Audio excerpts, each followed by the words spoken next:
Mike with United Veterans Worldwide. I want to tell you a story.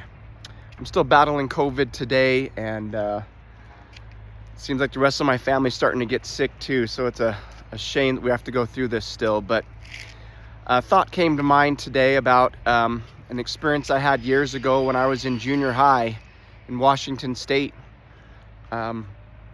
We had a janitor who, I don't remember his name, but he was kind of a crazy guy. And I admit that I was part of the group who kind of would make fun of him behind his back, like, ooh, avoid the crazy guy, avoid the crazy guy. It wasn't until I'd left junior high and I heard somebody talking about him that he had passed away, and I started to make some comments. They said, oh, you shouldn't say that because he's a veteran. And I was like, he fought in a war? And he's like, yeah, he fought in Vietnam and Korea. And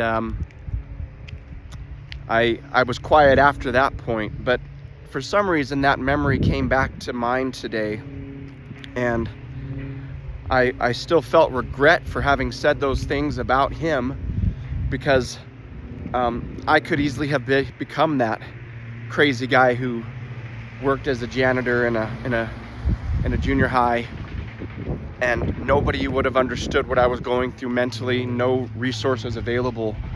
So I give my public apology to that janitor for what he had become as a result of service to our country, and give my support to veterans who continue to struggle in that same way, that I'll never ever treat someone like that again.